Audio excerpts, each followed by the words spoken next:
کے اندر بھی ادب کا کرینہ نہیں چھوڑ۔ حضرت معاذ بن جبل رضی اللہ تعالیٰ عنہ حضور کے روضہ انور کے پاس بیٹھ کے رو رہے تھے اور زاروں کے تار رو رہے تھے۔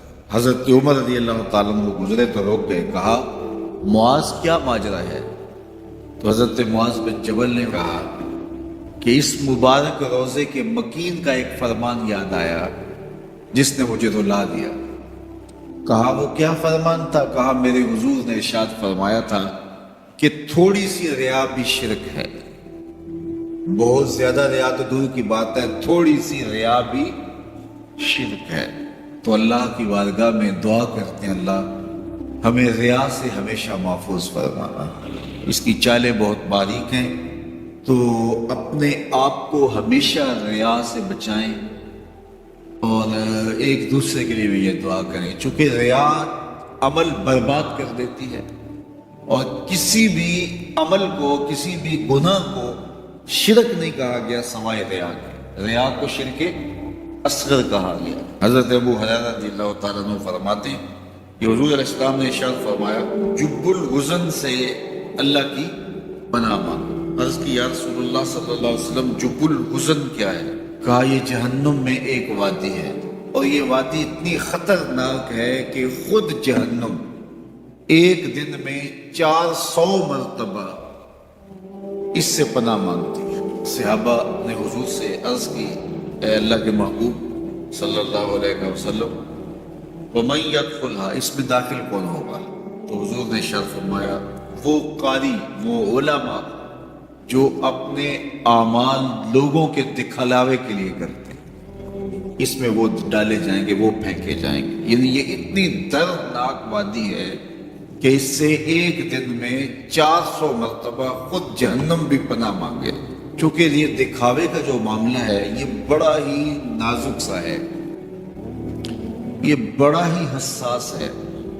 کالی چادر پر کالے رنگ کی چیونٹی کالی رات میں چلے تو اس کو کون دیکھ پائے گا؟ یعنی اس کا پتہ ہی نہیں چلتا، لیکن جو ریا ہے اس کی چال اس سے بھی زیادہ باریک ہے۔ بندہ باز کا سمجھ رہا ہوتا ہے کہ میں ٹھیک ہی چل رہا ہوں، لیکن پردے کے پیچھے ریا چل رہی ہوتی ہے۔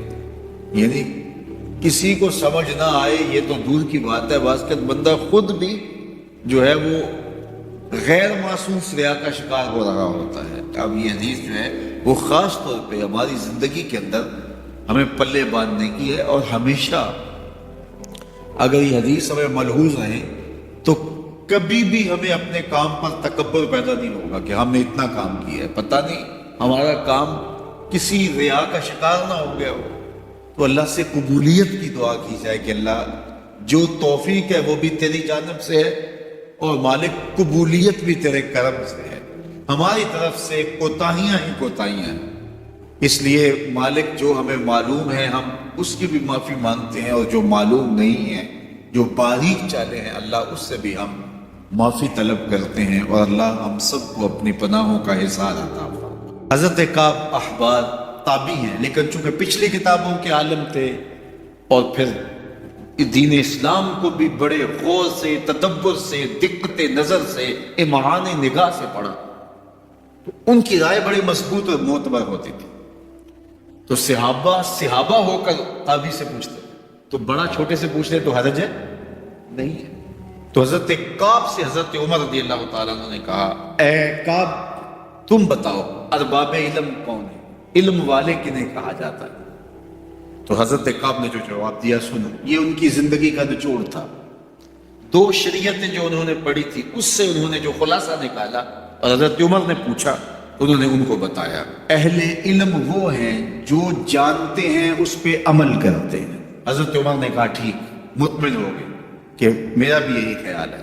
اب بہت سارے لوگ ہیں عالم ہونے کے باوجود ان کے سینے پہ علم سے خالی ہو جاتے ہیں۔ آپ نے پچھلی شریعتیں بھی پڑھی ہیں، اسلام کا بھی مطالعہ کیا ہے، تو آپ مجھے بتائیے کہ وہ کون سی شے ہے جو سینے سے علم کو نکال دیتی ہے؟ تو حضرت کعب احبار نے کہا لالچ۔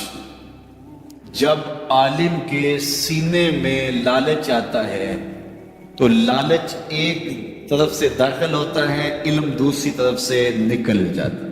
تو کبھی بھی کسی بھی عمل میں لالچ کو اپنے قریب نہ آنا لالچ اندر محنت کے ساتھ حاصل کیا گیا علم جس پر عمل بھی ہو اس کو بھی نکال پھینکتا ہے. اس لیے طمع کو کبھی بھی اپنے قریب نہ آنے دینا. ایک شخص نے حضور علیہ السلام سے شر کے بارے سوال کیا. شر کیا ہے؟ فرمایا مجھ سے شر کے بارے نہ پوچھا کرو، مجھ سے خیر کے بارے میں پوچھا. یہ بات حضور نے 3 مرتبہ کہی. پھر حضور نے ارشاد فرمایا، ظاہر سوال ہوا تھا جواب تو دینا تھا. فرمایا کہ سب سے بڑی شر علماء کی شر. کسی بھی معاشرے کے اندر، کسی بھی قوم کے اندر جب علماء شریر ہو جائیں تو پھر کچھ باقی بچتا ہی نہیں.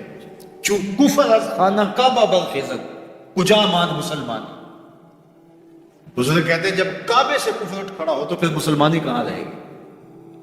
تو جب علماء ہی شر کے منبع بن جائیں، شر کے مصدر بن جائیں، ان کے وجود سے شر پھوٹے اور ان کی زبان ہی شر اگلے اور ان کے لہجے ہی نفرتیں بانٹے تو پھر مجھے بتاؤ کہ خیر کہاں ہو. اور سب سے بڑی خیر وہ بھی اچھے علماء. یعنی آپ اگر کائنات کے سب سے اچھے لوگ ڈھونڈنے نکلیں تو وہ بھی آپ کو علماء سے، اور سب سے شریر لوگ ڈھونڈنے نکلیں تو وہ بھی علماء سے. تو اس لیے آپ معاشرے کے، امت کے اچھے لوگ بننے کی کوشش کریں.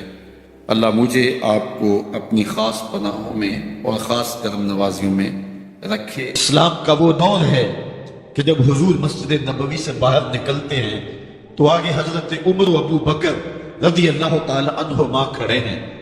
چہرے کے اوپر عجیب اداسی ہے. کہا عمر، ابو بکر اس وقت کیوں کھڑے ہو؟ عرض کی حضور بھوک نے گھر میں ٹکنے نہیں دیا.